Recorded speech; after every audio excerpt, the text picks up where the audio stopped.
자, 이제 109페이지에서 양가로 3번이에요. 109페이지 양가로 3번이 법인 등록 기준에서 제일 중요한 거거든요. 법 제14조에 규정된 업무만을 영위할 목적으로 설립된 법인일 것. 요게 마지막 등록 기준이기도 하고 결격 사유를 빼면 이제 이거죠. 법인은 하는 일이 정해져 있어요. 법인만 그래요. 개인들은 안 그래. 그냥 밖에서 중개업하시는 분들은 자영업이면 그냥 다 같이 할 수 있어요. 그냥. 중개사무소에서 커피숍 같이 할 수 있다고요. 부동산 카페 같이 할 수 있는데 법인은 안 그렇거든. 법인은 하는 일이 딱 정해져 있고 그게 법 제14조예요. 공인중개사법 제14조에 하는 일들을 딱 규정을 해놓고 있어. 이것만 할 수 있다고. 그래서 첫 번째가 당연히 중개업이 나와야죠. 지금 법인을 왜 만들었는데 중개업 하려고. 그러니까 중개업 할 수 있는 거고요. 두 번째, 이사, 도배업체 소개하는 거. 이사업체를 소개하고 도배업체를 소개하고 용역, 알선하고 소개, 알선만 된다는 얘기예요. 뭐 직접 이사업, 도배업 그런 거 안 되는 거고. 이사업,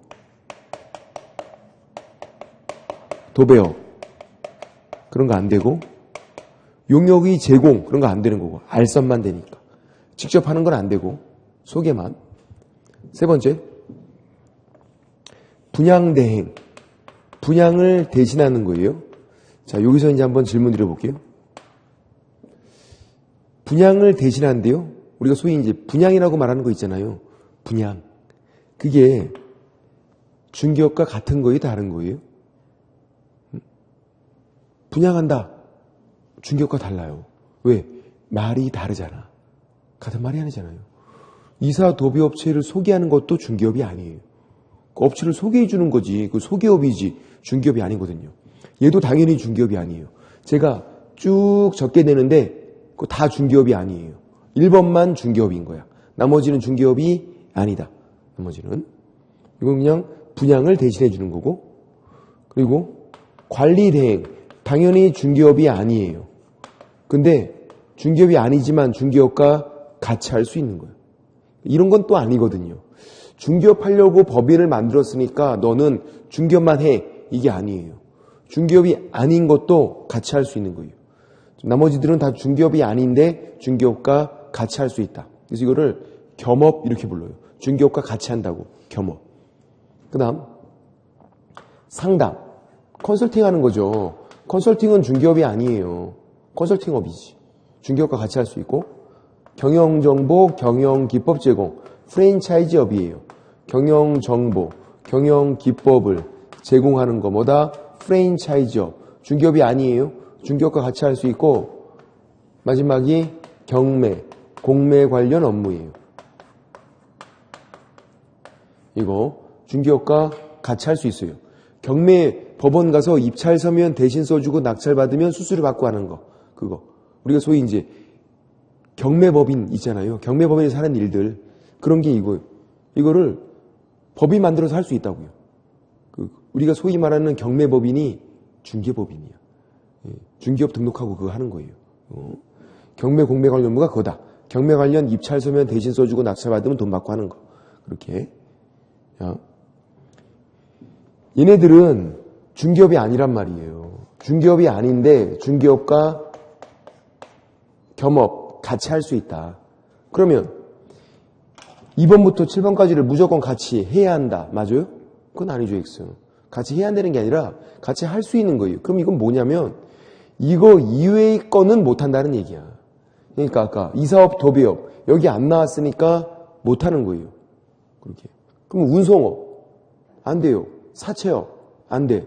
대부업 사채업, 대부업 좀 짭짤해 보이는데 그래도 안 된다고. 안 된다. 여기 안 나왔으니까 못하는 거야. 이거 이외의 거는 못한다. 감정평가업은요? 그럴싸한데 그것도 안 되는 거예요. X. 여기 안 나온 건 못한다. 이걸 다 해야 한다가 아니라 시험 문제가 이렇게 나온 적이 있었네요.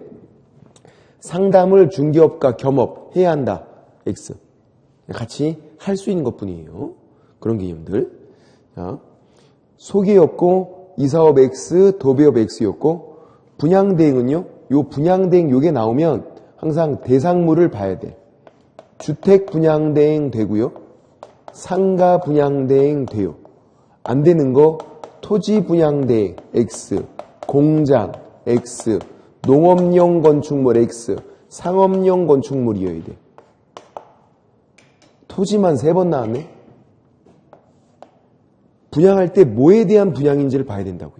주택 그리고 상가에 대한 거야 되고 관리대행은 앞에 뭐라고 돼 있냐면 임대관리 등 관리대행이라고 돼 있어요. 임대관리 등 관리대행. 그래서 임대관리는 할 수가 있어요.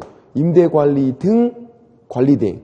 관리대행이 얘가 임대관리예요. 근데 임대업은 안 되고요. 작년에 나왔었네. 관리업도 안 돼요. 안 돼.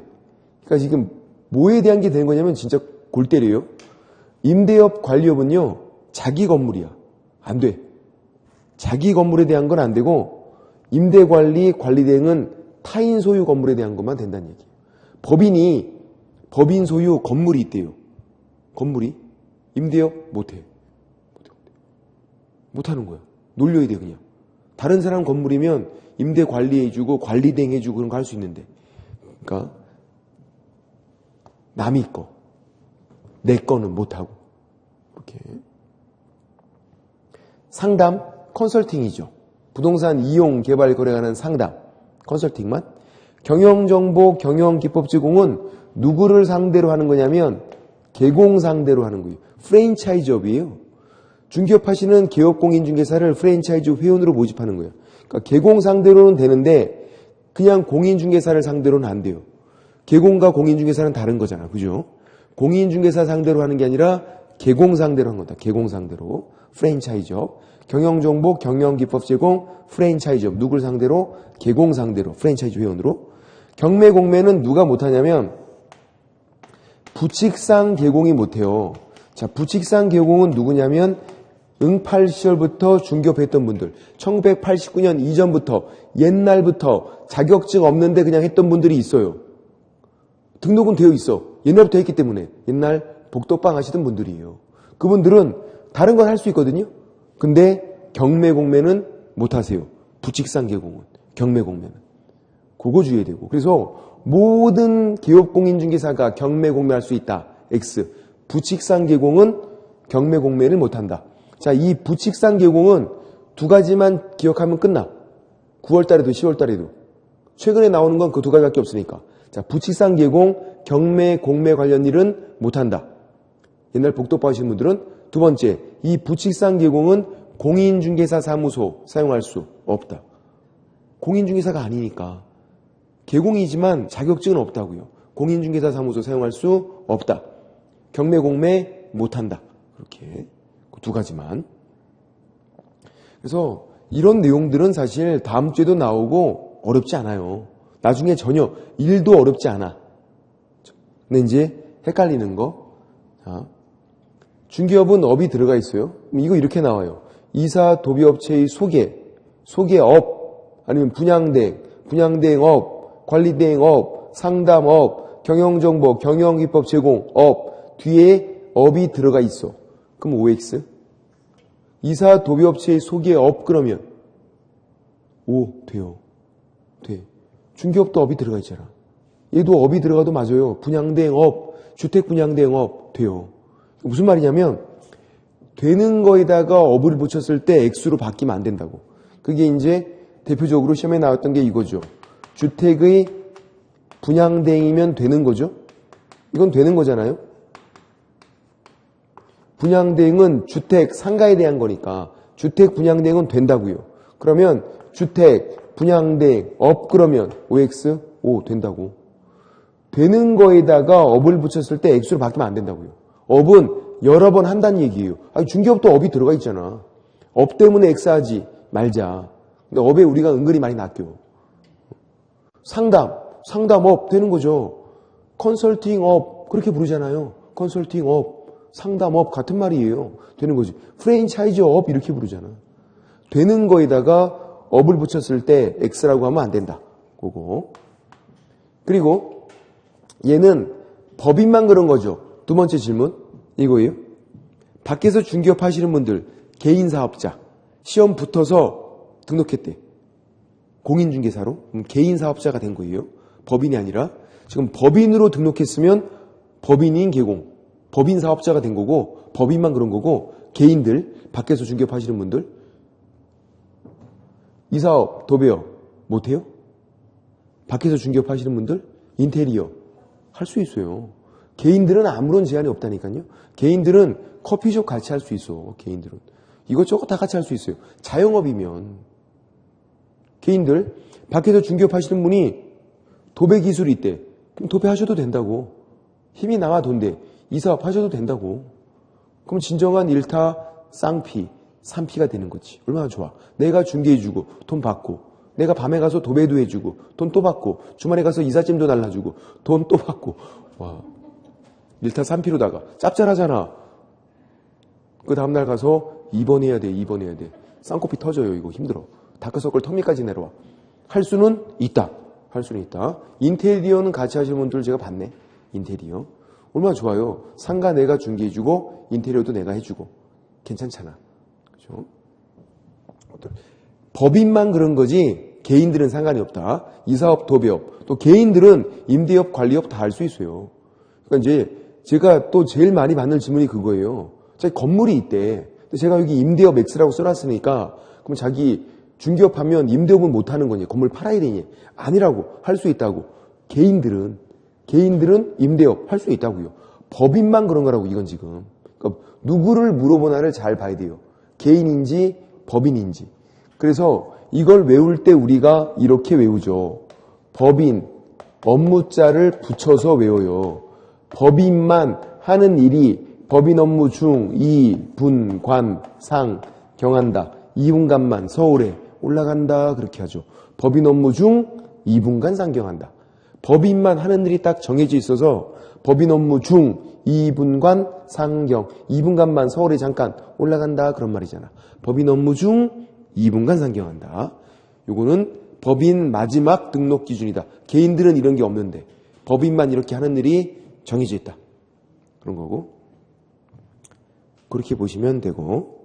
됐고, 뭐 서면 통지 받고 등록증 교부 그런 내용들은 똑같다. 그렇게 보시면 되고, 112페이지를 보시면요. 112페이지에서 양가로 2번에 등록 신청 시 구비 서류가 있어요. 등록 신청 시 구비 서류. 이걸 다 외우는 게 아니라 안 내는 서류 3가지를 적어놔야 돼. 양가로 2번 등록 신청할 때 안 내는 거, 서류 안 내는 거. 첫 번째, 자격증 사본 X 안 내요. 이거 안 내고, 그 다음 법인 등기사항 증명서 안 내고,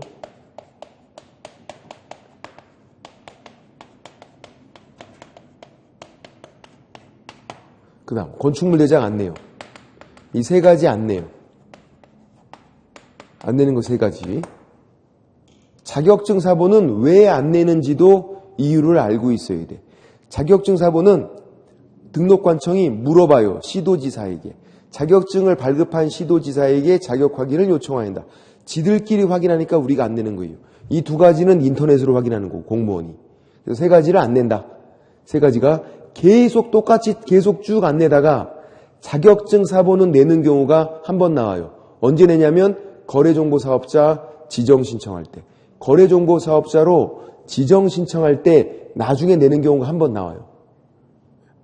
2주 후에 나와. 그 전까지 계속 안 내. 다음 주에도 이거 안 내는 거예요. 다 똑같이. 자격증 사본 안 낸다. 법인 등기상 증명서 안 낸다. 건축물 대장 안 낸다. 안 내는 것들. 안 내는 거 3가지. 그리고 그거 보면 되고요. 나머지 내용들은 됐고. 자, 어디 보시냐면 117페이지를 보세요. 117페이지. 그러니까 이제 등록에서는 아까 등록 절차 제가 칠판에 적어드리는 거 그 정도 순서랑 법인 등록 기준 그렇게 2가지만 딱 보고 끝내는 거예요. 근데 이제 117페이지에 등록이 효력 소멸 요 내용도 은근히 잘 나오는데요. 등록이 언제 없어지는가 그 내용이야. 등록이 언제 되는 건데요. 서면 통지 받으면 등록이 되잖아요. 그럼 그 등록이 언제 없어지나. 파란색 1번에서 양가로 1번 개인 사망 법인 해산. 개인 사망 법인 해산이면 끝난대요. 바로 끝. 더 필요 없대. 뭐 등록 취소 그런 거 필요 없대. 그냥 그때 바로 끝. 개인 사망 법인 해산이면. 근데 양가로 1번 옆에다가 요 말을 적어놔야 돼. 양가로 옆에다가 대표자 사망 X. 개인 사망인 거지 개인인 개공이 사망이지 대표자 사망은 아니다. 대표자 사망 X. 대표자 사망은요? 얘는 그냥 슬픈 일이야. 법인에서 사장님 돌아가시면 슬프잖아. 웃고 다녀요? 욕먹을 걸? 그건 슬픈 일이에요. 대표자 사망은 그냥 슬픈 일. 부주 최소한 10만 원 또 해야 되거든. 갑자기 슬퍼지잖아. 생돈 10만 원 들어가니까. 그래서 양가로 1번 맨 밑에 줄에 중개법인 대표자 사망은 등록 효력 소멸과 관계가 없다. 써있죠. 대표자 사망은 그냥 슬픈 일이다. 그리고 양가로 2번 등록 취소 처분. 등록을 취소하는 처분을 받아야 돼요. 실제로. 옆에다가 이걸 적어놔야 돼. 등록 취소 사유 X. 등록 취소 사유는 중개사고 친 걸 말해요. 중개사고를 쳤다고 등록이 그냥 없어지는 게 아니에요. 중개사고 쳐서 어떻게 돼? 등록 취소를 받아야 돼. 예를 들어서 내가 어떤 사고를 쳤는데 안 걸릴 수도 있잖아요. 나 되게 재수가 좋은 사람이래. 그럼 안 걸릴 수 있잖아. 안 걸리면 등록이 계속 있는 거라고. 걸려서 등록 취소를 받아야 되는 거예요. 어떤 사고 쳤다고 바로 등록이 없어지는 건 아니다. 등록 취소를 받아야 되는 거고. 그리고 양가로 3번 폐업 신고. 그만두겠다고 신고해야 돼요. 뭐는 아니냐면 또 사실상 폐업 X 적어놔야죠. 사실상 폐업은 아니라고요. 이거는 폐업 신고를 하지 않은 거예요. 신고를 해야 돼. 신고를. 폐업 신고를. 신고를 안 했으면 사실상 폐업이고 흡사 폐업 상태지만 등록은 있는 거예요. 신고를 안 했기 때문에. 사실상 폐업은. 폐업 신고라고 돼 있잖아. 그래서 이 세 가지는 등록이 있는 거예요. 등록이 있다. 자, 질문. 휴업했대요. 등록이 있어요, 없어요? 휴업. 있는 거죠. 폐업해야 돼. 폐업 신고. 휴업은 등록이 있어요.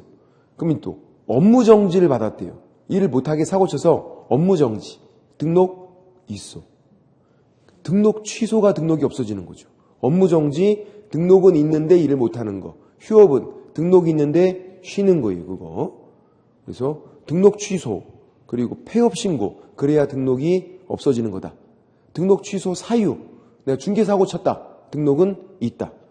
사실상 폐업이다. 등록은 있다. 대표자가 사망했다. 등록은 있다. 이렇게. 그럼 이제 또 이런 거죠. 이 세 가지 등록이 있는데 중개업을 한 거예요. 무등록 중개업이에요? 그건 아니죠. 등록이 있으니까. 이 세 가지는 등록이 있으니까 중개업해도 무등록 중개업은 아니다. 그럼 이제 법인이 해산했는데 중개업했대요. 무등록 중개업. 등록이 없는데 중개업했으니까. 사망은 무등록 중개업이 안 나오잖아요. 죽었으니까. 부활은 안 되잖아. 개인이 사망했는데 뭐 어떻게 부활이 돼? 안 되니까 그는. 법인이 해산했는데 다시 몰래 보유사면 무등록 중개업이고, 또 등록 취소를 받았는데 중개업하면 무등록 중개업이고, 폐업 신고한 다음에 중개업해도 무등록 중개업이다. 등록이 없는데 중개업하면 무등록 중개업이에요. 무등록 중개업은 3학년 3반 3년 이하의 징역 또는 3천만 원 이하의 벌금. 그렇게 되죠. 다음 페이지 118페이지에 무등록 중개업이 나온다고요. 등록이 없는데 중개업하면 무등록 중개업이다. 등록이 있나 없나만 판단할 수 있으면 되겠다. 제일 많이 나온 게 사실 폐업 신고예요. 폐업 신고한 후 중개업했다. 무등록 중개업. 이렇게. 그럼 질문. 폐업한 후 중개업했다. 이렇게 나오면 무등록 중개업이 아니에요? 폐업한 후 중개업했다. 그러니까 폐업 신고한 후 중개업했다. 무등록 중개업. 사실상 폐업인데 중개업했다. 무등록 중개업이 아니에요. 그죠? 근데 그냥 폐업한 후 중개업했다 이렇게 나오면 그게 문제지. 적어볼까요? 그러니까 친절하게 폐업 신고를 한 후 중개업했다 이렇게 나오면 무등록 중개업이에요. 근데 사실상 폐업인데 사실상 폐업인데 중개업했대요. 무등록 중개업이 아니라고요. 얘는 폐업 신고했으니까 등록이 없잖아요. 무등록 중개업. 사실상 폐업은 등록이 있다 그랬잖아. 사실상 폐업은. 그러니까 중개업해도 무등록 중개업이 아니고. 근데 문제가 이렇게 나온다고. 폐업을 한 후 중개업했다 이렇게 나와. 무등록 중개업이. 그래도. 폐업을 한 후 이렇게 나와도 무등록 중개업이. 왜? 등록이 없어. 폐업 신고를 그냥 폐업한 후 이렇게도 나와요. 그러니까 기출문제를 꼭 풀어봐야지. 문제가 어떻게 나왔는지 봐야 되니까. 사실상 폐업 이렇게 나왔을 때만 등록이 있는 거예요. 얘는 등록이 있고 이 둘은 등록이 없고 이 둘은 등록이 없는 거니까 무등록 중개업이 되는 거고. 이렇게 그런 것들. 이게 그래서 제일 많이 나왔다. 예. 자, 무등록 중개업은 3학년 3반이 되는 거고요. 3년 이하의 징역 또는 3천만 원 이하의 벌금이고, 그리고 무등록 중개업에서 판례가 이제 세 가지 판례를 설명드리는데 첫 번째 판례는 어렵지 않아요. 이거죠. 중개 의뢰인이 거래 당사자가 얘가 무등록으로 중개업하는 걸 알면서 중개 의뢰했어. 얘가 너무 일을 잘하는 거예요. 무등록으로. 알면서 중개 의뢰를 했어요. 그러면 알면서 중개 의뢰한 그 중개 의뢰인을 무등록 중개업 공범으로 처벌한다. OX? X. 중개 의뢰인은 처벌되지 않아요. 알면서 중개 의뢰해도. 무등록 중개업한 사람만 3학년 3반 처벌되는 거예요. 알면서 중개 의뢰해도 처벌되지 않는다. 그거는 그게 우리 판례에 나와 있는 내용이죠. 118페이지 메인 대 판례. 무등록 중개업 영위자에게 하는 의뢰행위. 파란색으로 가로하고 무죄. 무등록으로 중개업하는 거 알면서 중개 의뢰도 처벌되지 않는다고. 얘는 뭐 한 두어 번 나왔고 시험에. 중개 의뢰인은 무등록 중개업 공범이 안 된다. 무죄. 알면서 중개 의뢰했어도 1번, 2번 뭐 다 같은 판례예요. 무등록 중개업 알면서 의뢰해도 무죄. 근데 지금 설명드릴 두 판례가 더 중요해. 그걸 이제 적어놔야 돼. 이거죠. 무등록으로 중개업을 해요. 무등록 중개업. 그러면 3학년 3반. 제재를 받는 경우도 있고 제재를 안 받는 경우도 있어. 제재 안 받는 경우는요. 무자격자가 우연한 기회에 1회 중개한 거야. 어쩌다가 한 번 중개한 건 중개업이 아니거든요. 어쩌다가 그냥 한 번 중개한 것 중개업이 아니에요. 그래서 제재를 안 받아. 3학년 3반 제재를 안 받아요. 제재를 받을 때 그때 중개보수 지급 약정이 무효가 돼요.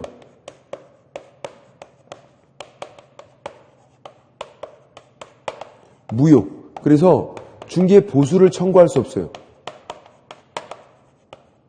중개보수 지급 약정이 무효니까 무등록으로 중개업한 사람은 의뢰한 사람에게 돈 내나 이게 안 되는 거예요.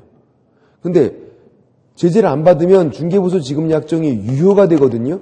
그때는 청구할 수가 있어요. 판례가 두 가지가 있어. 그래서 어떤 상황인지를 잘 보셔야 돼요. 무등록 중개업으로 3학년 3반 제재를 받나 안 받나. 무등록 중개업으로 제재를 받을 때 그때만 무효. 돈 달라고 못해요. 제재 안 받는 경우는 어쩌다가 한 번 중개했대요. 제재를 안 받아. 3학년 3반 처벌을 안 받는다고요. 그러면 그때는 돈 달라고 할 수 있다. 제재를 받을 때만 돈 달라고 못하는 거예요. 본인이. 무등록 중개업 3학년 3반 제재를 받을 때만. 판례가 두 가지가 있고 저게 민법 시간에도 나오네. 그리고 중개심으로도 나오고 공인중개사법도 두 번째 판례가 더 잘 나와요. 무자격자가 우연한 기회에 1회 중개한 건 제재를 받지 않는다. 어쩌다가 한 번 중개한 것뿐이니까 그때는 돈 달라고 할 수 있다. 그렇게. 그래서 판례 세 가지. 무등록 중개업 8년 판례 세 가지. 무등록 중개업 알면서 중개 의뢰한 중개 의뢰인은 공범으로 처벌되는 거 아니고 무죄. 중개 의뢰인은. 그리고 무등록 중개업으로 제재를 받을 때만 돈 달라고 못하는 거고 제재를 안 받게 되면 돈 달라고 할 수 있고 판례 세 가지를 정리하면 되겠다. 그리고 지금부터 해서 다음 시간까지 하게 될 건 등록이 결격사유예요. 120페이지. 등록이 결격사유. 요 놈이 조금 중요하다. 등록 결격사유. 보세요. 기출 보세요. 그리고 작년에도 두 문제, 세 문제까지 나와서 작년에 세 문제, 제재까지 나오는 바람에 심란했어요. 자, 등록 결격사유는요. 이렇게 이해를 해야 돼. 이게 나중에도 질문이 많아.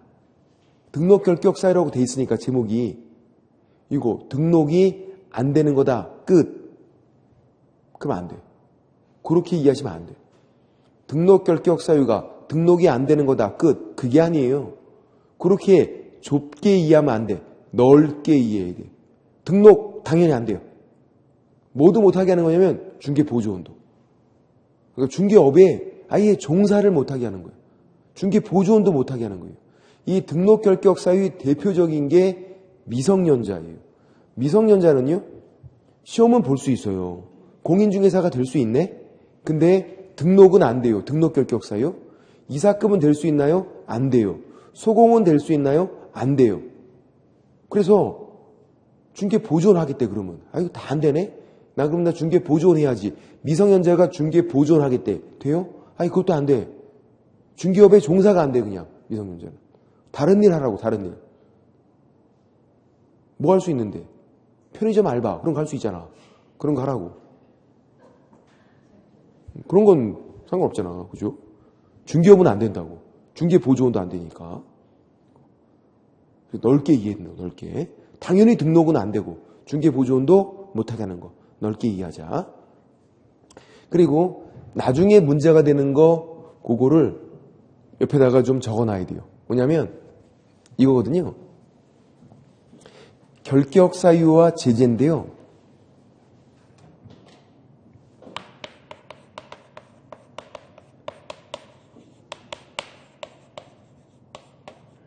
등록 결격사유를 줄여서 우리가 결격사유 이렇게 불러요. 제재. 첫 번째, 개공, 본인, 나한테 결격사유가 나중에 발생한 거예요. 나중에. 처음에 있었으면 등록이 안 됐을 거 아니에요. 나중에. 후발적으로 발생했어. 본인에게.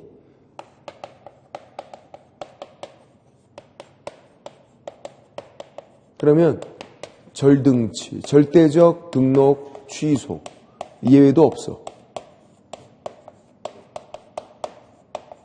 무슨 말이냐면 개공 본인 나한테 결격사유가 발생하면 바로 취소하래. 그 등록을 그냥 바로. 등록 취소. 하이한다. 끝. 나한테 발생하면. 나중에. 근데 나 말고 법인에서 임원, 사원, 이사급에게 이 결격사유가 발생했대요. 역시 절등치예요. 이사급에게 발생해도 절등치. 바로 취소하래요. 다만 이때는 예외가 있어요. 이때는 2월 이내 해소하면 제재를 안 받는다 이렇게 돼 있어. 2월 이내 해소하면 제재를 안 받게 돼요. 이렇게 2월 이내 해소하면. 나한테 있으면 그냥 예외가 없다고. 절등치로 끝. 이사급은 모를 수도 있잖아요. 높은 사람이긴 한데 이사급이 얘한테 결격사유가 있다는 걸 모를 수도 있으니까 2월 이내 해소하면 제재 안 받게 되고 절등치 안 받게 되고. 세 번째, 고용인은 누구죠? 직원이죠. 고용인은 직원이고 소공, 자격증이 있는 직원, 중개보조원, 자격증 없는 직원이에요. 자격증이 있는 직원, 자격증 없는 직원. 고용인, 직원에게 결격사유가 발생했대요. 이사급은 높은 사람이고 고용인은 직원이에요. 다르죠? 그럼 그때는 업무정지래요. 업무정지. 얘를 고용한 개공이 업무정지. 등록을 취소하는 게 아니라 직원이니까 업무정지만. 역시 2월 이내 해소하면 제재를 안 받게 돼요. 예외가 똑같이 있어. 그래서 이 세 가지가 결격사유와 제재고 나중에도 9월달에도 10월달에도 나중에도 헷갈려. 결격사유가 누구한테 발생했는지를 잘 봐야 된다고요. 개공 본인, 나한테 발생했다. 절등치. 끝. 예외 없어. 이사급이다. 절등치. 끝이 아니에요. 2월 이내 해소하면 제재 안 받아. 직원에게 있대요. 얘를 고용한 개공은 절등치가 아니라 업무정지. 일을 못하게 하는데 2월 이내 해소하면 제재도 안 받게 되고. 시험에 제일 많이 나온 건 뭘까요? 3번. 고용인. 얘가 제일 많이 나왔어. 직원이. 왜 그러냐면 다른 건 다 절등치인데 얘는 업무정지잖아. 업무정지. 그리고 예외도 있잖아요. 그래서 고용인 결격 사유가 시험에 제일 많이 나왔고 나중에 정말 이거 도저히 무슨 말인지 모르겠다 그러면 3번만 잘 보고 가는 거야 또. 시험에 많이 나온 것만. 고용인, 직원에게 있을 때는 얘를 고용한 계공이 업무정지를 받게 된다. 다만 2월 이내 해소하면 그 제재도 또 안 받게 되고 모르고 고용할 수도 있으니까 그렇게 되고 세 가지만. 그리고 이제 결격 사유 종류인데 제가 그냥 설명드리면 바로 이해가 되는 게 있고 그리고 조금 어려운 것도 있어요. 미성년자 이런 건 그냥 알아. 미성년자는. 미성년자 가로하고 만 19세 미만 적어놔야죠. 만 19세 미만. 미성년자는 나이 먹을 때까지 예외가 없네. 무조건 결격 사유예요. 자, 만 19세 성년자가 돼야 결격 사유 벗어나요. 그러니까 만 19세 이렇게 나오면 결격 사유가 아니에요. 만 19세 나오면 만 19세 미만이 결격 사유니까. 미성년자 아무도 안 틀려. 만 19세는요 틀려. 만 19세는 성년자 결격 사유가 아니에요. 그리고 만 나이야. 만 나이. 만 때가 꼭 붙여야 돼. 한국 나이가 아니라 그렇게 됐고. 한국 나이에서 그 만 나이는 어떻게 계산해요? 일을 빼면 되지. 근데 그게 저도 몰랐는데 친구 딸내미가 저한테 말해주더라고요. 생일 지났으면 일을 빼고 생일 안 지났으면 일을 빼면 된대. 한국 나이에서. 어우, 그러네요. 정말. 그리고 생각해보니까. 한국 나이가 있잖아요. 한국 나이에서 만 나이를 계산할 때 생일이 지났으면은 일을 빼고 생일 안 지났으면 일을 빼면 된대요. 초등학교 다니는 친구 딸내미가 어린이날 때 잠깐 데리고 나가고 잠깐 했는데 야 똑똑해 요즘 애들. 야, 저도 몰랐어. 어쨌든 그래. 그리고 이제 나이 계산할 수 있어야죠. 만 19세. 혹시 이거 계산한 방법 아시나요? 그런 거 말고 한국 나이에서 생일 지나면 일 빼고 생일 안 지나면 이 빼는 거 말고 언제 이제 만 19세가 되나 19번째 생일 되면 돼요. 그 계산하는 거 한번 나온 적이 있었는데 제가 한번 다시 계산해 드릴게요. 예를 들어서 오늘 계산해 볼게요. 2000년 5월 7일 오후 10시에 태어났대요. 얘는 그러면 언제 성년자가 됐나? 2000년 5월 7일 오후 10시에 태어났대. 어떻게 하면 돼요? 19번째 생일이 지나면 되잖아. 19번째 생일. 19를 더해요, 여기다가. 2019년. 생일은요? 그대로 내려와. 생일이니까. 5월 7일. 중요한 건 시간. 무조건이야. 오전 10시건 오후 10시건 몇 시건 전혀 상관이 없어요. 무조건 시간은 오전 0시예요. 5월 6일에서 5월 7일 12시 땡 치는 순간에 날짜 바뀌잖아. 그러니까 5월 7일 입장에서는 그게 오전 0시인 거야. 12시 땡 치면. 날짜 바뀌면서 생일이 된 거고 결격사유 벗어나요. 요때. 그러니까 2000년 5월 7일 태어난 사람은 오늘 새벽에 12시 땡 쳤으면 그때 벌써 결격사유 벗어난 거라고. 오전 0시. 어렵지 않잖아. 주어진 날짜에다가 19 더하고, 그죠? 생일 그대로 쓰고, 시간만 무조건 오전 0시. 그렇게. 쉬는 시간에 본인들 생일 써놓고 한번 해보세요. 충격 먹을 수 있어. 어우, 내가 이렇게 늙었다니. 깜짝 놀래. 그렇게 되는 거고. 미성년자는 예외가 없어요. 그러니까 미성년자가 결혼할 수도 있어. 만 18세인데 결혼할 수 있어요. 미성년자잖아요. 그러면 민법에서는 성년으로 봐주거든요. 성년으로 취급해줘요. 애를 결혼했다고. 그럼 우리도 미성년자인데 결혼했대. 그러면 성년으로 봐줘요? 그건 아니라고. 그거는. 우리는 무조건 나이 먹어야 돼. 미성년자가 애 아버지래. 어떻게 되는 거야? 애 때문에 결혼했겠구나. 그럼 또 반대로. 뭐 이래나 저래나 상관이 없어. 애아버지인데 결격 사유 벗어나요? 애아버지인데? 아니, 결격 사유예요. 결혼하건 애아버지건 뭐건 상관이 없다고. 무조건 결격 사유다. 나이 안 먹었잖아. 오히려 그게 더 심란해. 그럼 온 집안이 다 결격 사유예요. 그거. 애도 결격 사유고 아버지도 결격 사유다. 에브리바디 다 결격 사유가 된 거야. 아주 심란해 그거. 애한테 뭐라고 못한다고. 자기도 결격 사유니까. 나이 먹어야 된다고요. 만 19세. 다른 방법이 없으니까 틀리면 안 되지. 그럼 다른 거. 만 18세인데 대학생이래. 서울대학 다닌데. 약간 쫄리잖아. 그래도 결격 사유예요. 어느 대학 다니든 상관이 없다. 노인대학 다닌데. 상관이 너무 심했다. 어쨌든 무조건 나이 먹어야 된다는 거. 파란색 1번 미성년자는 틀리면 절대로 안 된다. 무조건 만 19세 성년자가 돼야 되고 만 19세 되는 때 저 생일을 저 한 번 나온 적이 있어요. 계산 문제가. 2번 피성년 후견인 피한정 후견인은 법률상 개념이고요. 뭐가 아니냐면 이거 한 가지만 보면 돼요. 예를 들어서 피한정 후견인이래요. 옛날 말로 하면 한정치산자 피한정 후견인 얘랑 심신박약자가 같은 말이 아니라는 거예요. 심신박약자는 정신 들어왔다 나갔다 왔다 갔다 하시는 거야. 정신 왔다 갔다는 전혀 중요하지 않아요. 정신 왔다 갔다 한다고 해서 결격 사유가 아니라 이 사람 중에서 어떻게 해야 돼? 심판을 받아야 돼요. 심판. 한정 후견 개시 심판을 받으면 피한정 후견인 되고 결격 사유. 그러니까 피한정 후견인, 피성년 후견인 이 말은 심판을 받은 사람들이야. 법원에서 그렇게 해준 거예요.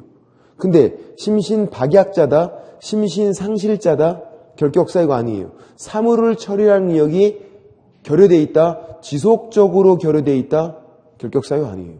그냥 아픈 사람들이야. 치매다, 결격 사유 아니에요. 심판을 받아야 돼. 그러니까 피한정 후견인, 피성년 후견인 이렇게 나와야만 결격 사유예요. 이런 용어로. 작년에는 이렇게 나왔네? 작년에? 그러니까 작년 문제가 어려웠죠. 피특정 후견인 이렇게 나왔어요. 결격 사유예요? 이거 아니에요. 피특정 후견인 X. 어떻게 나온다고? 피한정 후견인, 피성년 후견인 이렇게 나와야 된다고요. 이렇게 나와야만 결격 사유예요. 심신박약자, 심신상실자, 결격 사유 아니다. 또 피한정 후견인, 피성년 후견인은 언제까지? 종료 심판 받을 때까지예요. 이게 개시 심판이에요. 그러면 종료 심판을 받아야 결격 사유에서 벗어나게 돼요. 종료 심판 받아야. 법원에서 시작한 건 법원에서 끝내야 돼. 질문. 피한정 후견인이 제정신으로 돌아왔대요. 정신 왔다 갔다 하다가 돌아온 거야. 꾸준히 치료해서. 가끔 모의고사에 그렇게 나와. 좋은 병원 가서 꾸준히 치료했대. 아주 그냥 용한 의사를 잘 만났나 봐. 그래서 정신 돌아오면 결격 사유 벗어난다. 맞아요? 정신 돌아왔대. 피한정 후견인이. 학교론 문제도 막 풀고 있어. 그래도 결격 사유예요. 왜? 종료 심판 안 받았잖아. 그리고 정신이 제가 뭐 의사하는 친구한테 들은 얘기인데 정신이 한번 나갔다가 들어오면은 더 똑똑해진대요. 한번 정신이 나갔다가 들어오면 더 똑똑해진대. 그건 뭐 그런 거지 뭐. 그래도 결격 사유예요. 정말 그게 궁금하면 저 찾아와 보세요. 쉬는 시간에 제가 확 그냥 정신을 빼드릴 테니까. 안 들어오면 끝장이지만 들어오면 뭐 그렇다고 하더라고요. 그래도 결격 사유다. 그리고 그런 것들. 법원에서 시작한 건 법원에서 끝내라. 거기 파란색 2번 그 피성년 후견인 및 피한정 후견인 옆에다가 크게 적어놔야 돼. 법원에서 시작한 건 법원에서 끝내라. 법원에서 시작한 건 법원에서 끝내라. 이렇게 적어주고. 그 다음 페이지에 122페이지에서 파란색 3번 파산 선고받고 복권되지 않은 자 가로하고 파산자 적어놔야 돼. 파산 선고받고 복권되지 않은 자가 파산자인데 역시 이런 거죠. 파산자 얘랑 채무초과다. 빚을 많이 지고 있다. 다른 말이에요. 같은 말이 아니라 다른 말이야. 파산자, 채무초과 다르다. 다른 말. 빚을 많이 지고 있다고 결격 사유가 아니에요. 파산, 선고, 법원에서 이렇게 해줘야 파산자가 되고 결격 사유. 그러니까 파산 선고를 받고 복권되지 않은 자, 파산 선고를 받았잖아요. 결격 사유. 법원에서 시작해야 된다고. 법원에서. 아까 심판, 법원에서, 선고, 법원에서. 그럼 언제까지? 복권될 때까지. 파산자는 복권돼야 되고, 복권되는 경우가 두 가지가 있어요. 당연 복권, 신청에 의한 복권. 당연 복권은 10년 지나면 되거든요. 빚을 안 갚아도 10년 지나면 돼. 근데 10년까지 안 기다리네. 당연 복권에 뭐가 있냐면 면책 결정이 있어요. 들어보셨나요? 파산 면책 들어보셨나? 가끔 법무사들이 광고하는데 옛날에는 막 버스 광고에도 붙어 있었었는데 파산 면책. 빚을 안 갚아도 법원에서 이 면책 결정이라는 걸 해줘요. 면책 결정. 법원에서 하는 거예요. 빚을 안 갚았는데 복권돼. 면책 결정이 복권되는 거야. 벗어나요. 신청에 의한 복권은요? 복권 신청을 빚을 갚고 내가 해요. 갚은 다음에. 얘는 빚을 안 갚았는데 해주는 거고 얘는 빚을 갚은 다음에 내가 신청해요. 그럼 법원에서 복권 결정을 해줘요. 복권 결정 누가 한 거예요? 법원에서. 그럼 복권 된 거예요. 자, 법원에서 시작한 건 누가 끝내라고? 법원에서 끝내라고요. 면책 결정, 복권 결정 다 누가 한 거다? 법원에서. 복권이 되면 되는데 복권 되는 게 당연 복권과 신청에 의한 복권이 있고 당연 복권은 10년 지나면 되는데 10년까지 기다리는 사람이 없다고. 면책 결정이 있으니까. 면책 결정 받으면 복권 되고 신청에 의한 복권은 복권 신청하면 복권 결정을 해준다. 복권 결정되면 복권 되는 거고 면책 결정, 복권 결정 누가 한다? 법원에서. 왜? 법원에서 시작한 건 누가 끝내라? 법원에서 끝내라. 질문. 파산자가 채무를 모두 다 변제하면 결격사유 벗어난다. 맞아요? 빚 싹 다 갚았어. 결격사유 벗어난다. X. 복권 돼야지, 복권. 시험 문제가 이렇게 나온 적은 있어요. 파산자가 복권 신청하면 결격사유 벗어난다. 복권 신청하면. X. 복권 신청해서 결정을 받아야지. 신청만 했잖아. 결정을 받아야죠. 낚이면 안 된다고. 그래서 미성년자, 피성년 후견인, 피한정 후견인, 파산자는 틀리시면 안 된다고. 미성년자는 만 19세 미만, 나이 먹을 때까지 예외였고 피성년 후견인, 피한정 후견인, 파산자는 법률상 개념, 심판, 선고를 받았으니까 결격사유고 법원에서 시작한 건 법원에서 끝내라. 종료 심판 받아야 되는 거고 면책 결정 아니면 복권 결정 받아야 된다고. 법원에서 시작한 건 법원에서 끝내라. 그런 것들. 그리고 자, 이제 123페이지에서 파란색 4번 전과자예요. 요것만 한 가지만 좀 설명을 드려볼게요. 전과자에서 한 가지를. 전과자가 뭐 들어는 보셨죠? 들어는 보셨어. 근데 이제 정확하게는 잘 모르지만 뭐 뭔지는 대충 알 것 같아요. 전과 기록이 있는 사람이죠. 전과자. 뭐냐면 벌금이나 이 법원에서 선고해요. 금고나 아니면 징역, 벌금형, 금고형, 징역형 법원에서 선고해. 법원에서. 이게 전과 기록이 남아요. 벌금은 감옥에 안 가는데도 전과 기록이 남아. 판사가 선고해서. 금고는 감옥에 가는 거예요. 징역, 감옥에 가는 거예요. 벌금은 감옥에 안 가요. 금고부터는 감옥에 가는 거야. 금고, 징역. 감옥에 가는 건데 차이점은 금고는 감옥 가서 일은 안 해도 돼요. 나름대로 꿀 빠는 거야. 감옥 가서 그냥 있기만 하면 돼 그냥. 얘는 일을 해야 돼요. 제일 빡센 게 징역이죠. 제일 약한 게 벌금. 감옥에 안 가잖아요. 금고는 감옥에 가는데 일을 안 한다고. 물론 징역 위에 한 가지 더 있어. 사형. 죽여버리는 거. 그거 안 배워. 이미 죽었으니까. 그래서 금고 이상 그러면 금고 징역이죠. 벌금이 제일 약하고 그 다음에 금고고 그 다음에 징역이니까 이 둘은 감옥에 가는 거고 얘는 감옥에 안 가는 거고. 이제 첫 번째 전과자 뭐가 나오냐면 금고 이상 이게 나와요. 금고 이상. 세보면 첫 번째 금고 이상이다. 실형 선고. 감옥에 가는 거잖아요. 실제로 가니까 실형이라고 부른 거고 금고 징역이죠. 금고 이상은 금고 징역. 감옥에 가는 거. 사형은 의미가 없으니까. 실형 선고 받고 감옥에 가는 거야. 실형 선고 받고 집행은 감옥에 가서 집행, 종료, 살다가 나오는 거예요. 또는 집행, 감옥에 가는 거예요. 면제, 살다가 나와요. 집행 종료로 나오기도 하고 집행 면제로 나오고. 자, 감옥에서 살다가 나왔어. 영화나 드라마 보면 감옥에서 이제 살다가 나오잖아. 그죠? 뭐해, 그 다음에?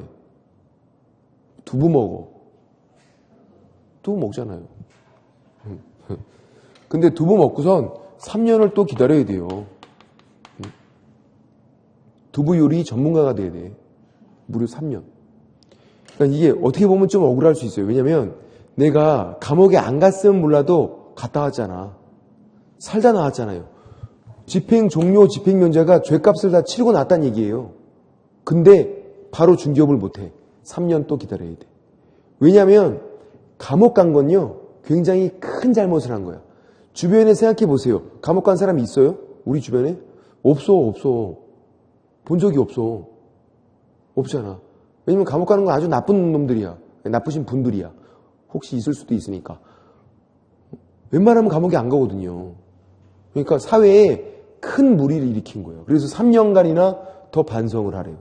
그리고 집행 종료는 종류가 두 가지가 있는데 얘는 만기 석방이 있고 들어보셨나요? 만기 출소, 만기 출감 같은 말이에요. 가석방이 있어요. 얘는 다 살고 나온 거, 중간에 나온 거. 근데 둘 다 집행 종료예요. 둘 다. 왜 그러냐면 집행 종료 날짜가 똑같아. 집행이 완전히 끝나는 날짜가.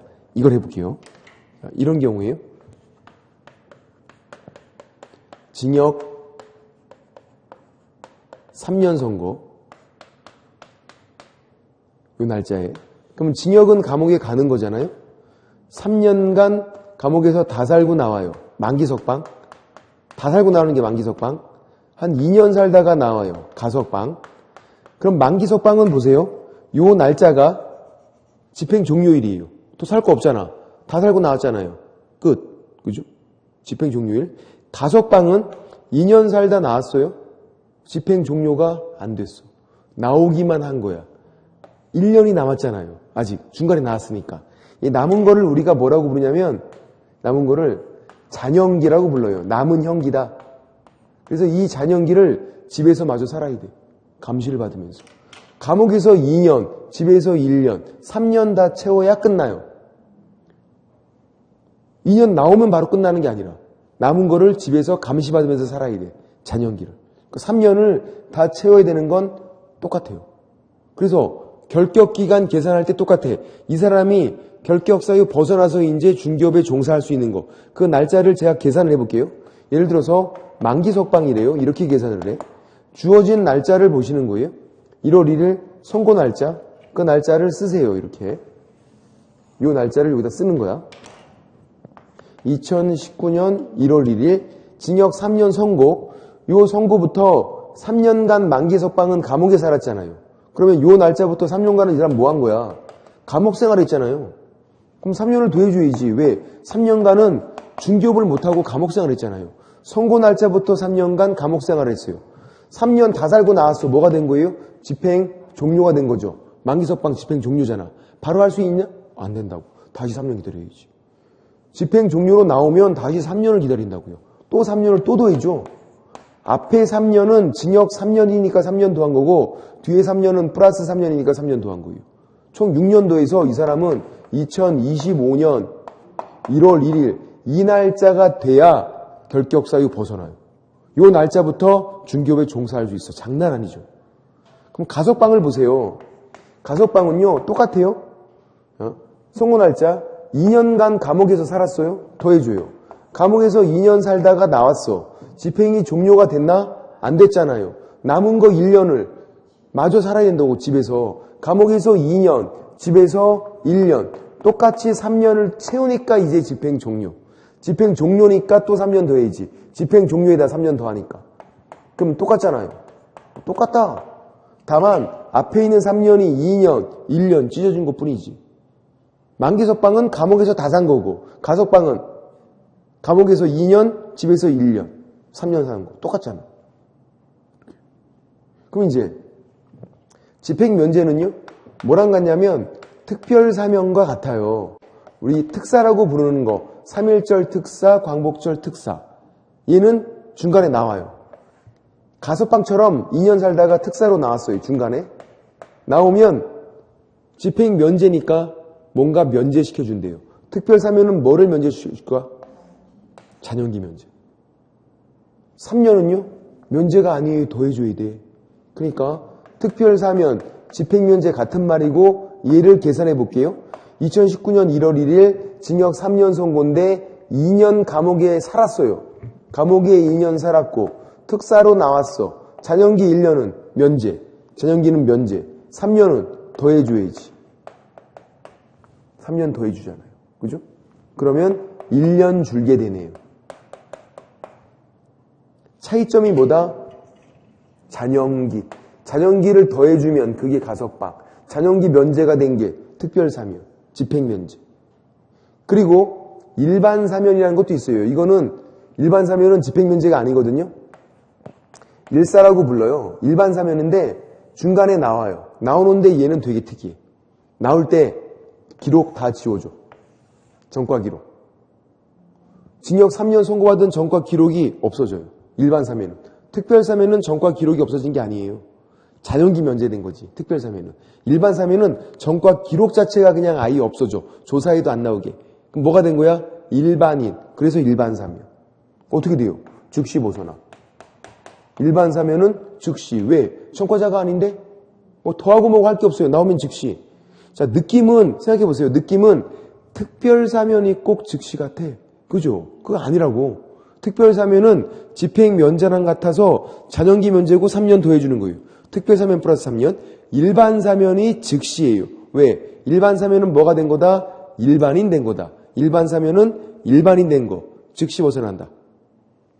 자, 얘도 네 가지만 정리할 수 있으면 돼요. 사실 뭐 이런 내용은 그냥 이해를 돕고자 제가 적어드린 거고, 네 가지 우리가 나중에 시험 임박해서 알고 있어야 될 네 가지는 이거예요. 그 네 가지를 적어드리면 이렇게 하는 거죠. 먼저 첫 번째, 만기 석방이래요. 만기 출소, 만기 출감 똑같아요. 얘는 그 날짜가 뭔데? 집행 종료일이잖아요. 플러스 3년이죠. 집행 종료잖아. 다 살고 나왔잖아요. 3년 더 해야지. 2번, 가석방은 어떻게 하는 건데요? 이 날짜에 집행 종료가 안 됐잖아요. 플러스 잔연기를 하고 그리고 플러스 또 3년을 하는 거죠. 잔연기까지 하면 집행 종료니까 플러스 3년.